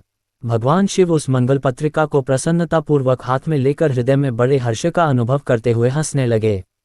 फिर उन भगवान ने उसे लाने वालों का सम्मान किया। तत्पश्चात उसे बांचकर विधिपूर्वक स्वीकार किया। इसके बाद हिमाचल के यहाँ से आए हुए लोगों को बड़े आदर सम्मान के साथ विदा किया। तदनंतर उन मुनियों से कहा, आप लोगों ने मेरे शुभ कार्य का भली भांति संपादन किया, अब मैंने विवाह स्वीकार कर लिया है, अतः आप लोगों को मेरे विवाह में आना चाहिए। भगवान शंकर का ये वचन सुनकर वे ऋषि बड़े प्रसन्न हुए और उन्हें प्रणाम एवं उनकी परिक्रमा करके अपने परम सौभाग्य की सराहना करते हुए अपने धाम को चले गए। मुने, तदनंतर महालीला करने वाले देवेश्वर भगवान शंभु ने लोकाचार का सहारा ले तत्काल ही तुम्हारा स्मरण किया। तुम अपने सौभाग्य की प्रशंसा करते हुए बड़ी प्रसन्नता के साथ वहां आए और मस्तक झुका प्रणाम कर हाथ जोड़ विनीत भाव से खड़े हो गए। तब भगवान शिव ने कहा, नारद, तुम्हारे उपदेश से देवी पार्वती ने बड़ी भारी तपस्या की और उससे संतुष्ट होकर मैंने उन्हें यह वर दिया कि मैं पति रूप से तुम्हारा पानी ग्रहण करूंगा। पार्वती की भक्ति देखकर मैं उनके वश में हो गया हूँ, इसलिए उनके साथ विवाह करूंगा। सप्तर्षियों ने लग्न का साधन और शोधन कर दिया है, अतः आज से 7वें दिन मेरा विवाह होगा। उस अवसर पर लौकिक रीति का आश्रय ले मैं महान उत्सव करूंगा। मुने, तुम विष्णु आदि सब देवताओं, मुनियों और सिद्धों को तथा अन्य लोगों को भी मेरी ओर से निमंत्रित करो। सब लोग मेरे शासन की गुरुता को समझकर प्रसन्नता और उत्साह के साथ सब प्रकार से सज धज कर स्त्री पुत्रों को साथ लिए यहाँ आए। ब्रह्मा जी कहते हैं, मुने, भगवान शंकर की इस आज्ञा को शिरोधार्य करके तुमने शीघ्र ही सर्वत्र जाकर उन सबको निमंत्रण दे दिया। तत्पश्चात शर्भु के पास आकर उनकी आज्ञा के अनुसार तुम वहीं ठहर गए। भगवान शिव भी उन सब देवताओं के आगमन की उत्कंठापूर्वक प्रतीक्षा करते हुए अपने गणों के साथ वहीं रहे। उनके सभी गण संपूर्ण दिशाओं में नाचते हुए वहां बड़ा भारी उत्सव मना रहे वेश थे। इसी बीच में भगवान विष्णु सुंदर धारण किए अपनी पत्नी और दल बल के साथ शीघ्र ही कैलाश पर्वत पर आए और भक्तिभाव से भगवान शिव को प्रणाम करके उनकी आज्ञा पाकर प्रसन्नतापूर्वक उत्तम स्थान में ठहर गए। इसी प्रकार मैं अपने गणों के साथ स्वतंत्रतापूर्वक शीघ्र ही कैलाश गया और भगवान शंभु को प्रणाम करके अपने सेवकों सहित सानंद वहां ठहरा। तदनंतर इंद्र आदि लोकपाल और उनकी स्त्रियां आवश्यक सामान के साथ खूब सज धज कर वहां आईं। वे सब के सब उत्सव मना रहे थे। तत्पश्चात मुनि, नाग, सिद्ध, उपदेवता तथा अन्य लोग भी निमंत्रित हो उत्सव मनाते हुए वहां आए। उस समय महेश्वर ने वहां आए हुए सब देवता आदि का पृथक पृथक सहर्ष स्वागत सत्कार किया। फिर तो कैलाश पर्वत पर बड़ा अद्भुत और महान उत्सव होने लगा। देवांगनाओं ने उस अवसर पर यथायोग्य नृत्य आदि किया। विष्णु आदि जो देवता भगवान शंभु की वैवाहिक यात्रा संपन्न कराने के लिए इस समय वहां आए थे, वे सब यथास्थान ठहर गए। भगवान शिव की आज्ञा पाकर सब लोग उनके प्रत्येक कार्य को अपना ही कार्य समझकर नियंत्रित रूप से करने लगे और इसे शिव की सेवा मानने लगे। उस समय सातों मातृकाएं वहां बड़ी प्रसन्नता के साथ शिव को यथायोग्य आभूषण पहनाने लगीं। मुनिश्रेष्ठ, परमेश्वर भगवान शिव का जो स्वाभाविक वेश था वही उनकी इच्छा से उनके लिए आभूषण की सामग्री बन गया। उस समय चंद्रमा स्वयं उनके मुकुट के स्थान पर जा विराजे। उनका जो सुंदर ललाटवर्ती तीसरा नेत्र था वही शुभ तिलक बन गया। मुने, कानों के आभूषणों के रूप में जो 2 सर्प बताए गए हैं वे नाना प्रकार के रत्नों से युक्त 2 कुंडल बन गए। अन्यान्य अंगों में स्थित सर्प उन अंगों के अति रमणीय नाना रत्नमय आभूषण हो गए। उनके शरीर में जो भस्म लगा हुआ था वही चंदन आदि का अंगराग बन गया और उनके जो गजचम आदि परिधान थे वे सुंदर दिव्य दुकुल बन गए। हो इस प्रकार उनका रूप इतना सुंदर गया कि उसका वर्णन करना कठिन है। वे साक्षात ईश्वर तो थे ही, उन्होंने पूरा पूरा ऐश्वर्य प्राप्त कर लिया। तदनंतर समस्त देवता, यक्ष, दानव, नाग, पक्षी, अप्सरा और महर्षिगण मिलकर भगवान शिव के समीप गए और महान उत्सव मनाते हुए प्रसन्नतापूर्वक उनसे बोले, महादेव, महेश्वर, अब आप महादेवी गिरिजा को ब्याह लाने के लिए हम लोगों के साथ चलिए हम पर कृपा कीजिए। तत्पश्चात विज्ञान से प्रसन्न हृदय वाले भगवान विष्णु ने भगवान शंकर को भक्तिभाव से प्रणाम करके उपर्युक्त प्रस्ताव के अनुरूप ही बात कही। भगवान विष्णु बोले, शरणागत वत्सल देवदेव, महादेव, प्रभो, आप अपने भक्तजनों का कार्य सिद्ध करने वाले हैं, अतः मेरा एक निवेदन सुनिए। कल्याणकारी शंभो, आप गृहसूत्रोक्त विधि के अनुसार गिरिराज कुमारी पार्वती देवी के साथ अपने विवाह का कार्य कराइए। आपके द्वारा विवाह की विधि का संपादन होने पर वही लोक में सर्वत्र विख्यात हो जाएगी। अतः नाथ, आप कुलधर्म के अनुसार प्रेमपूर्वक मंडप स्थापन और नांदीमुख श्राद्ध कराइए तथा लोक में अपने यश का विस्तार कीजिए। ब्रह्मा जी कहते हैं, नारद, भगवान विष्णु के ऐसा कहने पर लोकाचार परायण परमेश्वर शंभु ने विधिपूर्वक सब कार्य किया। उन्होंने सारा आभ्युदयिक कार्य कराने के लिए मुझको ही अधिकार दे दिया था। अतः वहां मुनियों को साथ ले मैंने आदर और प्रसन्नता के साथ वह सब कार्य संपन्न किया। महामुने, उस समय कश्यप, अत्रि, वशिष्ठ, गौतम, भागुरी, गुरु, कण्व, बृहस्पति, शक्ति, जमदग्नि, पराशर, मार्कंडेय, शिलापाक, अरुणपाल, अकृतश्रम, अगस्त्य, च्यवन, गर्ग, शिलाद, दधीचि, उपमन्यु, भरद्वाज, अकृतव्रण, पिप्पलाद, कुशिक, कौत्स तथा शिष्यों सहित व्यास ये और दूसरे बहुत से ऋषि जो भगवान शिव के समीप आए थे, मेरी प्रेरणा से विधिपूर्वक वहां आभ्युदयिक कर्म कराने लगे। वे सब के सब वेदों के पारंगत विद्वान थे, अतः वेदोक्त विधि से वैवाहिक मंगलाचार करके ऋग्वेद, यजुर्वेद और सामवेद के विविध उत्तम सूक्तों द्वारा महेश्वर की रक्षा करने लगे। उन सब ऋषियों ने बड़ी प्रसन्नता के साथ बहुत से मंगल कार्य कराए। मेरी और शंभु की प्रेरणा से उन्होंने विघ्नों की शांति के लिए प्रीतिपूर्वक ग्रहों का और समस्त मंडलवतरती देवताओं का पूजन किया। वह सब लौकिक वैदिक कर्म यथोचित रीति से करके भगवान शिव बहुत संतुष्ट हुए और उन्होंने प्रसन्नतापूर्वक ब्राह्मणों को प्रणाम किया। तदनंतर वे सर्वेश्वर महादेव देवताओं और ब्राह्मणों को आगे करके उस गिरिश्रेष्ठ कैलाश से हर्षपूर्वक निकले। कैलाश से बाहर जाकर देवताओं और ब्राह्मणों के साथ भगवान शंभु, जो नाना प्रकार की लीलाएं करने वाले हैं, सानंद खड़े हो गए। उस समय वहां महेश्वर के संतोष के लिए देवता आदि ने मिलकर बहुत बड़ा उत्सव मनाया। बाजे बजे तथा गान और नृत्य हुए। भगवान शिव का बारात लेकर हिमालय पुरी की ओर प्रस्थान ब्रह्मा जी कहते हैं, मुने। तदनंतर भगवान शंभु ने नंदी आदि सब गणों को अपने साथ हिमाचलपुरी को चलने की प्रसन्नतापूर्वक आज्ञा देते हुए कहा, तुम लोग थोड़े से गणों को यहाँ रखकर शेष सभी लोग मेरे साथ बड़े उत्साह और आनंद से युक्त हो गिरिराज हिमवान के नगर को चलो। फिर तो भगवान की आज्ञा पाकर गणेश्वर शंखकर्ण, केकराक्ष, विकृत, विशाख, पारिजात, विकृतानंद, दुंदुभ, कपाल, संदारक, कंदुक, कुंडक, विष्टम्भ, पिप्पल, सनादक, आवेशन, कुंड, पर्वतक, चंद्रतापन, काल, कालिक, महाकाल, अग्निक, अग्निमुख, आदित्यमूर्धा, घनावह, सनाह, कुमुद, अमोघ, कोकिल, काकपाददर, संतानक, मधुपिंड, कोकिल, पूर्णभद्र, नील, चतुर्वक्त्र, करण, अहिरोमक, यज्वाक्ष, शतमन्यु, मेघमन्यु, काष्ठागुर, विरूपाक्ष, सुकेश, वृषभ, सनातन, तालकेतु, षण्मुख, चैत्र, स्वयं प्रभु, लकुलीश, लोकांतक, दीप्तात्मा, दैत्यांतक, भरिंगिरिटी, देवदेवप्रिय, अश्विनी, भानुक, प्रमथ तथा वीरभद्र अपने असंख्य कोटि कोटि गणों तथा भूतों को साथ लेकर चले। नंदी आदि गणराज असंख्य गणों से घिरे चले तथा क्षेत्रपाल और भैरव भी कोटि कोटि गणों को लेकर उत्सव मनाते हुए प्रेम और उत्साह के साथ चल पड़े। वे सब सहस्र हाथों से थे। सिर पर जटा का मुकुट सुमंत्र युक्त धारण किए हुए थे।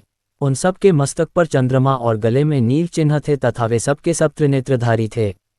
उन सब ने रुद्राक्ष के आभूषण पहन रखे थे, सभी उत्तम भस्म धारण किए थे और हार, कुंडल, केयूर तथा मुकुट आदि से अलंकृत थे। इस प्रकार देवताओं तथा दूसरे दूसरे गणों को साथ ले भगवान शंकर अपने विवाह के लिए हिमवान के नगर की ओर चले। चंडी देवी रुद्रदेव की बहन बनकर खूब उत्सव मनाती हुई बड़ी प्रसन्नता के साथ वहां आ पहुंची। वे शत्रु उनको अत्यंत भय देने वाली थीं। उन्होंने सांपों के आभूषण से अपने को विभूषित कर रखा था। उनका वाहन प्रेत था। वे उसी पर आरूढ़ हो अपने माथे पर एक सोने का भरा हुआ कलश लिए चल रही थीं। वह कलश महान प्रभापुंज से प्रकाशित हो रहा था। मुने वहां करोड़ों दिव्य भूतगण शोभा पाते थे, जिनका रूप विकराल था। उनके रूप रंग भी अनेक प्रकार के थे। उस समय डमरुओं के डिम डिम घोष से, भेड़ियों की गड़गड़ाहट से और शंखों के गंभीर नाद से तीनों लोग गूंज उठे थे। दुंदुभियों की ध्वनि से महान कोलाहल हो रहा था। वह जगत का मंगल करता हुआ अमंगल का नाश करता था। देवता लोग शिवगणों के पीछे होकर बड़ी उत्सुकता के साथ बारात का अनुसरण करते थे। संपूर्ण सिद्ध और लोकपाल आदि भी देवताओं के साथ थे। देवमंडली के मध्यभाग में गरुड़ के आसन पर बैठकर लक्ष्मीपति भगवान विष्णु चल रहे थे। मुने उनके ऊपर महान छत्र तना हुआ था, जो उनकी शोभा बढ़ाता था। उन पर चवर डुलाए जा रहे थे और वे अपने गणों से घिरे हुए थे। उनके शोभाशाली पार्षदों ने उन्हें अपने ढंग से आभूषण आदि के द्वारा विभूषित किया था। इसी प्रकार मैं भी मूर्तिमान वेदों, शास्त्रों, पुराणों, आगमों, संकादि महासिद्धों, प्रजापतियों, पुत्रों तथा अन्यान्य परिजनों के साथ मार्ग में चलता हुआ बड़ी शोभा पा रहा था और शिव की सेवा में तत्पर था। देवराज इंद्र भी नाना प्रकार के आभूषणों से विभूषित हो ऐरावत हाथी पर आरूढ़ होकर अपने सेना के बीच से चलते हुए अत्यंत सुशोभित हो रहे थे। उस समय बारात के साथ यात्रा करते हुए बहुत से ऋषि भी अपने तेज से प्रकाशित हो रहे थे। वे शिव जी का विवाह देखने के लिए बहुत उत्कंठित थे। शाकिनी, यातुधान, बेताल, ब्रह्मराक्षस, भूत, प्रेत, पिशाच, प्रमथ आदि आदि गण, तुम्बुरु, नारद, हाहा और हुहु श्रेष्ठ गंधर्व तथा किन्नर भी बड़े हर्ष से भरकर बाजा बजाते हुए चले। संपूर्ण जगन्माताएं, सारी देवकन्याएं, गायत्री, सावित्री, लक्ष्मी और अन्य देवांगनाएं ये तथा दूसरी देवपलियां जो संपूर्ण जगत की माताएं हैं, शंकर जी का विवाह है, ये सोचकर बड़ी प्रसन्नता के साथ उसमें सम्मिलित होने के लिए गईं। वेदों, शास्त्रों, सिद्धों और महर्षियों द्वारा जो साक्षात धर्म का स्वरूप कहा गया है तथा जिसकी अंकौंती शुद्ध स्फटिक के समान उज्ज्वल है, वह सर्वांग सुंदर वृषभ भगवान शिव का वाहन है। धर्मवत्सल महादेव जी उस वृषभ पर आरूढ़ हो सबके साथ यात्रा करते हुए बड़ी शोभा पा रहे थे। देवर्षियों के समुदाय उनकी सेवा में उपस्थित थे। इन सब देवताओं और महर्षियों के एकत्र हुए समुदाय से महेश्वर की बड़ी शोभा हो रही थी। उनका बहुत श्रृंगार किया गया था। वे शिवा का पानी ग्रहण करने के लिए हिमालय के भवन को जा रहे थे। नारद, इस प्रकार बारात की यात्रा संबंधी उत्तम उत्सव से युक्त शंभु का चरित्र कहा गया। अब हिमालयंग में जो सुंदर घटित हुआ उसे सुनो। हिमवान द्वारा शिव की बारात की अगवानी तथा सबका अभिनंदन एवं वंदन। मेनका, नारद जी को बुलाकर उनसे बारातियों का परिचय पाना तथा शिव और उनके गणों को देखकर भय से मूर्छित होना। ब्रह्मा जी कहते हैं, तदनंतर भगवान शिव ने नारद जी को हिमाचल के घर भेजा। वे वहां की विलक्षण सजावट देखकर दंग रह गए। विश्वकर्मा ने जो विष्णु, ब्रह्मा आदि समस्त देवताओं तथा नारद आदि ऋषियों की चेतन सी प्रतीत होने वाली मूर्तियां बनाई थीं, उन्हें देखकर देवर्षि नारद चकित हो उठे। तत्पश्चात हिमाचल ने देवर्षि को बारात बुला लाने के लिए भेजा।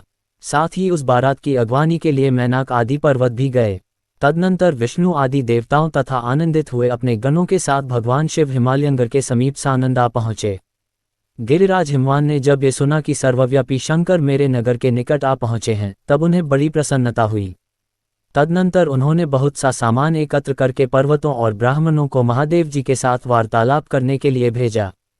स्वयं भी बड़ी भक्ति के साथ वे प्राणप्यारे महेश्वर का दर्शन करने के लिए गए। उस समय उनका हृदय अधिक प्रेम के कारण द्रवित हो रहा था और वे प्रसन्नतापूर्वक अपने सौभाग्य की सराहना करते थे। उस समय समस्त देवताओं की सेना को उपस्थित देख हिमवान को बड़ा विस्मय हुआ और वे अपने को धन्य मानते हुए उनके सामने गए। देवता और पर्वत एक दूसरे से मिलकर बहुत प्रसन्न हुए और अपने आप को कृतकृत्य मानने लगे। महादेव जी को सामने देखकर हिमालय ने उन्हें प्रणाम किया। साथ ही समस्त पर्वतों और ब्राह्मणों ने भी सदाशिव की वंदना की। वे वृषभ पर आरूढ़ थे। उनके मुख पर प्रसन्नता छा रही थी। वे नाना प्रकार के आभूषणों से विभूषित थे और अपने दिव्य अंगों के लावण्य से संपूर्ण दिशा उनको प्रकाशित कर रहे थे। उनका श्रीअंग अत्यंत महीन, नूतन और सुंदर रेशमी वस्त्र से सुशोभित था। उनके मस्तक का मुकुट उत्तम रत्नों से जटित होने के कारण बड़ी शोभा पा रहा था। वे अपनी पावन प्रभा का प्रसार करते हुए हंस रहे थे।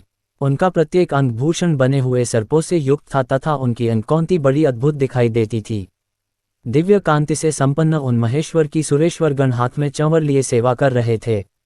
उनके बाएं भाग में भगवान विष्णु थे और दाहिने भाग में मैं था। पीछे देवराज इंद्र थे और अन्य देवता आदि भी पीछे तथा अगल बगल में विद्यमान थे। नाना प्रकार के देवता आदि उन लोक कल्याणकारी भगवान शंकर की स्तुति करते जाते थे। उन्होंने स्वेच्छा से ही दिव्य शरीर धारण कर रखा था। वास्तव में वे साक्षात परब्रह्म परमात्मा, सबके ईश्वर, उपासकों को मनोवांछित वर देने वाले, कल्याणमय गुणों से युक्त, प्राकृत गुणों से रहित, भक्तों के अधीन रहने वाले, सब पर कृपा करने वाले, प्रकृति और पुरुष से भी विलक्षण तथा सच्चिदानंद स्वरूप हैं। उनके दर्शन के पश्चात हिमवान ने भगवान शिव के वाम भाग में अच्युत श्रीहरि का दर्शन किया, जो नाना प्रकार के आभूषणों से विभूषित हो विंतानंदन गरुड़ की पीठ पर विराजमान थे। मुने भगवान के दाहिने भाग में उन्होंने 4 मुखों से युक्त, महाशोभाशाली तथा अपने परिवार से संयुक्त मुझ ब्रह्मा को देखा। भगवान शिव के सदा ही अत्यंत प्रिय इन दोनों देवेश्वरों का दर्शन करके परिवार सहित गिरिराज ने आदरपूर्वक प्रणाम किया। इसी प्रकार भगवान शिव के पीछे तथा अगल बगल में खड़े हुए दीप्तिमान देवता आदि को भी देखकर गिरिराज ने उन सब के सामने मस्तक झुकाया। तत्पश्चात शिव की आज्ञा से आगे होकर हिमवान अपने नगर को गए। उनके साथ महादेव जी, भगवान विष्णु तथा स्वयंभू ब्रह्मा भी मुनियों और देवताओं से शीघ्रतापूर्वक चलने लगे।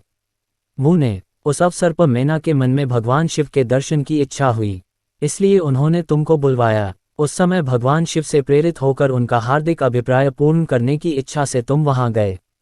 मैना तुम्हें प्रणाम करके बोली, मुने गिरिजा के होने वाले पति को पहले मैं देखूंगी।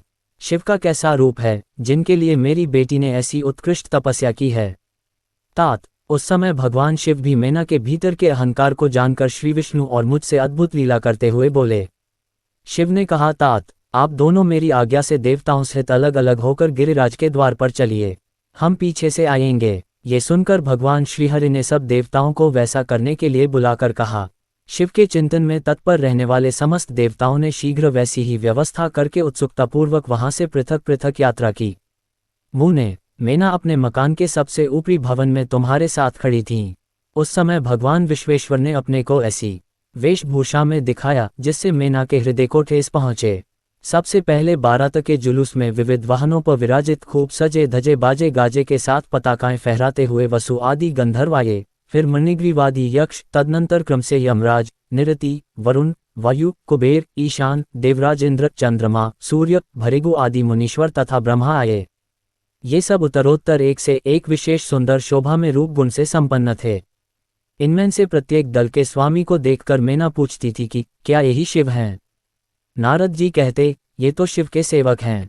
मैना ये सुनकर बड़ी प्रसन्न होती और हर्ष में भरकर मन ही मन कहती, ये उनके सेवक ही जब इतने सुंदर हैं, तब वे सबके स्वामी शिव तो पता नहीं कितने सुंदर होंगे। इसी बीच में वहां भगवान विष्णु पधारे। वे संपूर्ण शोभा से संपन्न श्रीमान नूतन जलधर के समान श्याम तथा 4 भुजाओं से संयुक्त थे। उनका लावण्य करोड़ों कंदर्पों को लज्जित कर रहा था। वे पीतांबर धारण करके अपनी सहज प्रभा से प्रकाशित हो रहे थे। उनके सुंदर नेत्र प्रफुल्ल कमल की शोभा को छीने लेते थे। उनकी आकृति से शांति बरस रही थी। पक्षीराज गरुड़ उनके वाहन थे। शंख, चक्र आदि लक्षणों से युक्त मुकुट आदि से विभूषित, वक्ष स्थल में श्रीवत्स का चिन्ह धारण किए वे लक्ष्मीपति विष्णु अपने अप्रमेय प्रभापुंज से प्रकाशमान थे। उन्हें देखते ही मैना के नेत्र चकित हो गए। वे बड़े हर्ष से बोली, अवश्य ये ही मेरी शिवा के पति साक्षात भगवान शिव हैं, इसमें संशय नहीं है। मुने तुम भी लीला करने वाले ही ठहरे। अतः मैना की यह बात सुनकर उनसे बोले, देवी ये शिवा के पति नहीं हैं, अपितु भगवान केशव हरि हैं। भगवान शंकर के संपूर्ण कार्यों के अधिकारी तथा उनके प्रिय हैं। पार्वती के पति जो दूल शिव हैं, उन्हें इनसे भी बढ़कर समझना चाहिए। उनकी शोभा का वर्णन मुझसे नहीं हो सकता। वे ही संपूर्ण ब्रह्मांड के अधिपति, सर्वेश्वर तथा स्वयं प्रकाश परमात्मा हैं। ब्रह्मा जी कहते हैं, नारद तुम्हारी इस बात को सुनकर मैना ने उन शुभ लक्षणा उमा को महान धन वैभव से संपन्न, सौभाग्यवती तथा तीनों कुलों के लिए सुखदायिनी माना। वे मुख पर प्रसन्नता लाकर प्रीतियुक्त हृदय से अपने सर्वाधिक सौभाग्य का बारंबार वर्णन करती हुई बोली। मैना ने कहा, इस समय मैं पार्वती को जन्म देने के कारण सर्वथा धन्य हो गई। ये गिरीश्वर भी धन्य हैं तथा मेरा सब कुछ परम धन्य हो गया। जिन जिन अत्यंत तेजस्वी देवताओं और देवेश्वरों का मैंने दर्शन किया है, इन सब के जो पति हैं, वे मेरी पुत्री के पति होंगे। उसके सौभाग्य का क्या वर्णन किया जाए। भगवान शिव को पति रूप में पाने के कारण पार्वती के सौभाग्य का 100 वर्षों में भी वर्णन नहीं किया जा सकता। ब्रह्मा जी कहते हैं, नारद, मैना ने प्रेमपूर्ण हृदय से ज्यों ही उपर्युक्त बात कही, त्यों ही अद्भुत लीला करने वाले भगवान रुद्र सामने आ गए। तात उनके सभी गण अद्भुत तथा मैना के अहंकार को चूर्ण करने वाले थे। भगवान शिव अपने आप को माया से निर्लिप्त एवं निर्विकार दिखाते वहां आए। मुंह ने उन्हें आया हुए जान तुमने मैना को शिवा के पति का दर्शन कराते हुए उनसे इस प्रकार कहा, सुंदरी, देखो, ये साक्षात भगवान शंकर हैं, जिनकी प्राप्ति के लिए शिवा ने वन में बड़ी भारी तपस्या की थी। तुम्हारे ऐसा कहने पर मैना ने बड़ी प्रसन्नता के साथ अद्भुत आकार वाले भगवान महेश्वर की ओर देखा। वे स्वयं तो थे ही, उनके अनुचर भी बड़े अद्भुत थे। इतने में ही रुद्रदेव की परम अद्भुत सेना भी आ पहुंची, जो भूत प्रेत आदि से संयुक्त तथा नाना गणों से संपन्न थी। उनमें से कितने ही बवंडर का रूप धारण करके आए थे, कितने ही पताका की मर्मर ध्वनि के समान शब्द करते थे। किन्हीं के मुंह टेढ़े थे तो कोई अत्यंत कुरूप दिखाई देते थे। कुछ बड़े विकराल थे, किन्हीं का मुंह दाढ़ी मूंछ से भरा हुआ था। कोई लंगड़े थे तो कोई अंधे, कोई दंड और पाश धारण किए हुए थे तो किन्हीं के हाथों में मुदगर थे। कितने ही अपने वाहनों को उल्टे चला रहे थे।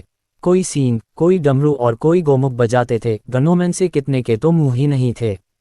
कितनों के मुख पीठ की ओर लगे थे और बहुतों के बहुतेरे मुख थे। इसी तरह कोई बिना हाथ के थे, किन्हीं के हाथ उल्टे लग रहे थे और कितनों के बहुत से हाथ थे। कितने ही नेत्रहीन थे, किन्हीं के बहुत से नेत्र थे। किन्हीं के सिर ही नहीं थे और किन्हीं के बहुत खराब सिर थे। किन्हीं के कान ही नहीं थे और किन्हीं के बहुत से कान थे। इस तरह सभी गण नाना प्रकार की वेशभूषा धारण किए हुए थे। तात वे विकृत आकार वाले अनेक प्रबल गण बड़े वीर और भयंकर थे। उनकी कोई संख्या नहीं थी। मुने, तुमने अंगोली द्वारा रुद्रगणों को दिखाते हुए मैना से कहा, वरान्ने, तुम पहले भगवान हर के सेवकों को देखो, फिर उनका भी दर्शन करना। उन असंख्य भूत प्रेत आदि गणों को देखकर मैना तत्काल भय से व्याकुल हो गईं। उन्हीं के बीच में भगवान शंकर भी थे, जो निर्गुण होते हुए भी परम गुणवान थे। वे वृषभ पर सवार थे। उनके 5 मुख थे और प्रत्येक मुख में 3-3 नेत्र। उनके सारे अंगों में विभूति लगी हुई थी, जो उनके लिए भूषण का काम देती थी। मस्तक पर जटाजूट और चंद्रमा का मुकुट, 10 हाथ और उनमें से एक में कपाल लिए, शरीर पर बाघंबर का दुपट्टा और हाथ में पिनाक एवं त्रिशूल, आंखें भयानक, आकृति विकराल और हाथी की खाल का वस्त्र। ये सब देखकर शिवा की माता बहुत डर गईं, चकित हो गईं, व्याकुल होकर कांपने लगीं और उनकी बुद्धि चकरा गई। उस अवस्था में तुमने अंगोली से दिखाते हुए उनसे कहा, ये ही हैं भगवान शिव। तुम्हारी यह बात सुनकर सती मैना दुख से भर गईं और हवा के झोंके खाकर गिरी हुई लता के समान तुरंत भूमि पर गिर पड़ीं। ये कैसा विकृत दृश्य है, मैं दुराग्रह में पड़कर ठगी गई। यों कहकर मैना उसी क्षण मूर्छित हो गईं। तदनंतर सखियों ने जब नाना प्रकार के उपाय करके उनकी समुचित सेवा की, तब गिरिराजप्रिया मैना धीरे धीरे होश में आई। शिव के साथ कन्या का विवाह न करने का हठ, देवताओं तथा श्री विष्णु का उन्हें समझाना तथा उनका सुंदर रूप धारण करने पर ही शिव को कन्या देने का विचार प्रकट करना। ब्रह्मा जी कहते हैं, नारद, जब हिमाचल प्रिया सती मैना को चेत हुआ, तब वे अत्यंत क्षुब्ध होकर विलाप एवं तिरस्कार करने लगीं। पहले तो उन्होंने अपने पुत्रों की निंदा की, इसके बाद वे तुम्हें और अपनी पुत्री को दुर्वचन सुनाने लगीं। मैना बोली, मुने, पहले तो तुमने ये कहा कि शिवा शिव का वरण करेगी, पीछे मेरे पति हिमवान का कर्तव्य बताकर उन्हें आराधना पूजा में लगाया, परंतु इसका यथार्थ फल क्या देखा गया? विपरीत एवं अनर्थकारी। दुर्बुद्धि देवर्षे, तुमने मुझ अधम नारी को सब तरह से ठग लिया। फिर मेरी बेटी ने ऐसा तप किया जो मुनियों के लिए भी दुष्कर है। उसकी उस तपस्या का ये फल मिला जो देखने वालों को भी दुख में डालता है। हाय, मैं क्या करूं, कहाँ जाऊं, कौन मेरे दुख को दूर करेगा? मेरा कुल आदि नष्ट हो गया, मेरे जीवन का भी नाश हो गया। कहाँ गए वे दिव्य ऋषि? पाऊं तो मैं उनकी दाढ़ी मूंछ नोच लूं। वशिष्ठ की वह तपस्विनी पत्नी भी बड़ी धूर्ता है, वह स्वयं इस विवाह के लिए अगुआ बनकर आई थी। न जाने किन किन के अपराध से इस समय मेरा सब कुछ लुट गया। ऐसा कहकर मैना अपनी पुत्री शिवा की ओर देखकर उन्हें कटुवचन सुनाने लगी। अरे दुष्ट लड़की, तूने ये कौन सा कर्म किया जो मेरे लिए दुखदायक सिद्ध हुआ? तुझ दुष्टा ने स्वयं ही सोना देकर कांच खरीदा है, चंदन छोड़कर अपने अंगों में कीचड़ का ढेर पोत लिया।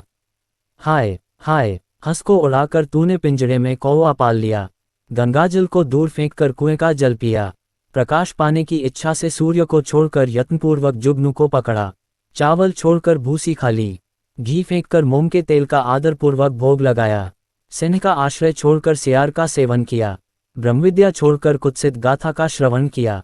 बेटी, तूने घर में रखी हुई यश की मंगलमयी विभूति को दूर हटाकर चिता की अमंगलमयी राख अपने पल्ले बांध ली, क्योंकि समस्त श्रेष्ठ देवताओं और विष्णु आदि परमेश्वरों को छोड़कर अपनी कुबुद्धि के कारण शिव को पाने के लिए ऐसा तप किया। तुझको, तेरी बुद्धि को, तेरे रूप को और तेरे चरित्र को भी बारंबार धिक्कार है। तुझे तपस्या का उपदेश देने वाले नारद को तथा तेरी सहायता करने वाली दोनों सखियों को भी धिक्कार है। बेटी, हम दोनों माता पिता को भी धिक्कार है जिन्होंने तुझे जन्म का डस दिया। नारद, तुम्हारी बुद्धि को भी धिक्कार है। सुबुद्धि देने वाले उन सप्तर्षियों को भी धिक्कार है। तुम्हारे कुल को धिक्कार है। तुम्हारी क्रिया दक्षता को भी धिक्कार है तथा तुमने जो कुछ किया उस सबको धिक्कार है। तुमने तो मेरा घर ही जला दिया, ये तो मेरा मरण ही है। ये पर्वतों के राजा आज मेरे निकट न आएं, सप्तर्षि लोग स्वयं मुझे अपना मुंह न दिखाएं।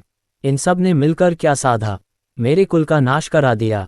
हाय, मैं बांझ क्यों नहीं हो गई, मेरा गर्भ क्यों नहीं गल गया, मैं अथवा मेरी पुत्री ही क्यों नहीं मर गई, अथवा राक्षस आदि ने भी आकाश में ले जाकर इसे क्यों नहीं खा डाला।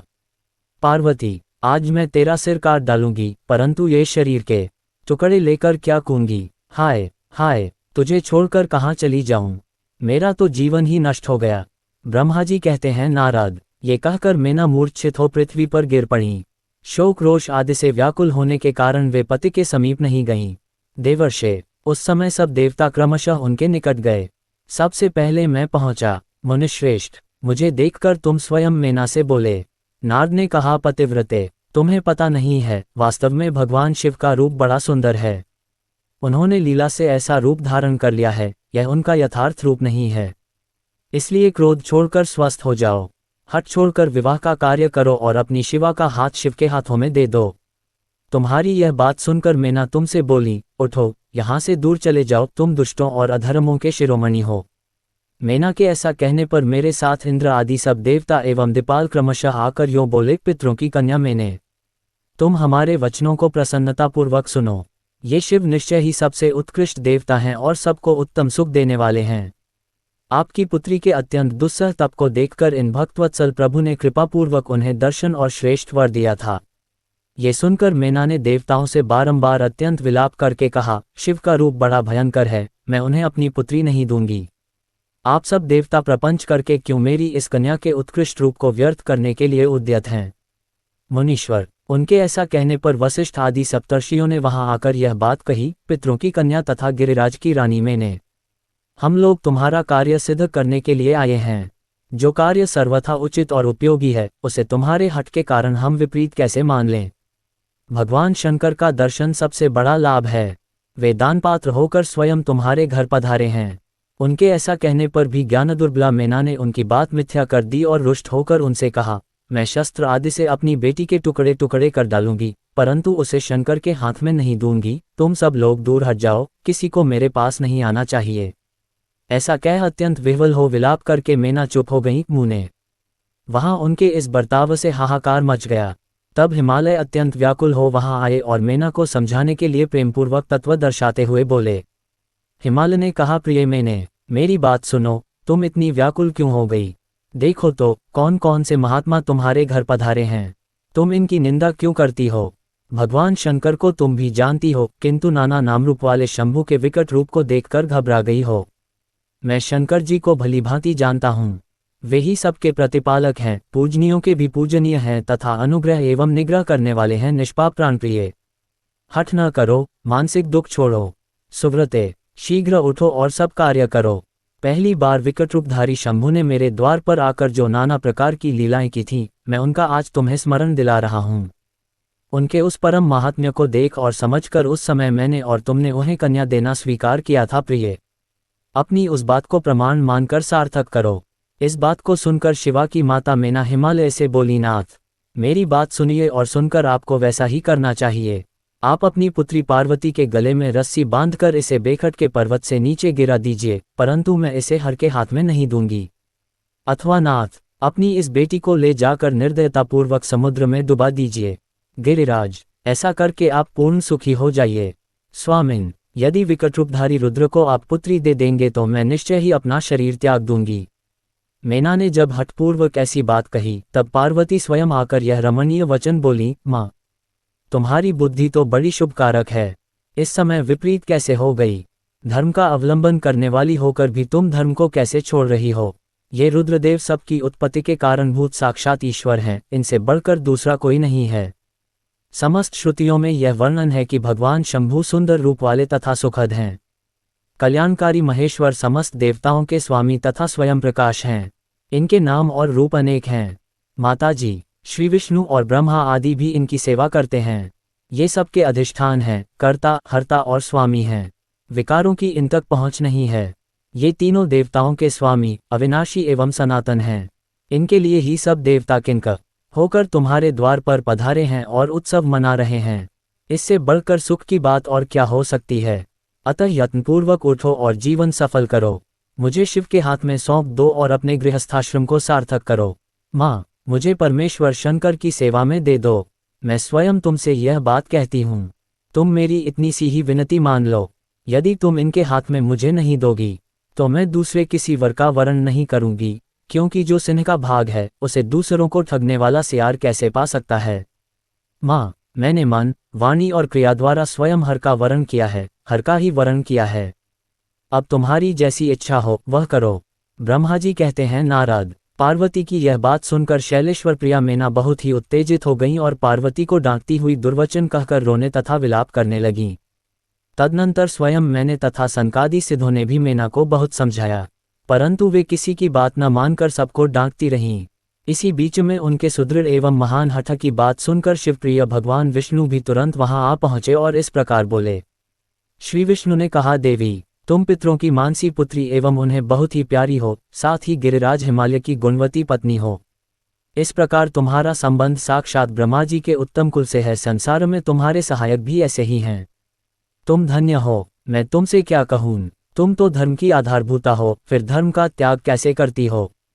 तुम ही अच्छी तरह सोचो तो सही। संपूर्ण देवता, ऋषि, ब्रह्मा जी और मैं सभी लोग विपरीत बात ही क्यों कहेंगे? तुम शिव को नहीं जानती। वे निर्गुण भी हैं और सगुण भी हैं, कुरूप भी हैं और सुरूप भी, सबके सेव्य तथा सत्पुरुषों के आश्रय हैं। उन्हीं ने मूल प्रकृति रूपा देवी ईश्वरी का निर्माण किया और उसके बगल में पुरुषोत्तम का निर्माण करके बिठाया। उन्हीं दोनों से सगुण रूप में मेरी तथा ब्रह्मा की उत्पत्ति हुई। फिर लोगों का हित करने के लिए वे स्वयं भी रुद्र रूप से प्रकट हुए।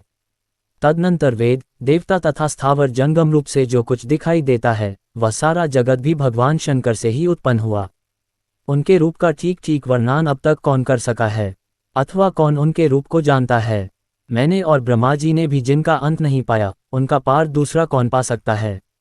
ब्रह्मा से लेकर कीट पर्यंत जो कुछ जगत दिखाई देता है वह सब शिव का ही रूप है, ऐसा जानो। इस विषय में कोई अन्यथा विचार नहीं करना चाहिए। वे ही अपनी लीला से ऐसे रूप में अवतीर्ण हुए हैं और शिवा के तप के प्रभाव से तुम्हारे द्वार पर आए हैं। अतः हिमाचल की पत्नी, तुम दुख छोड़ो और शिव का भजन करो।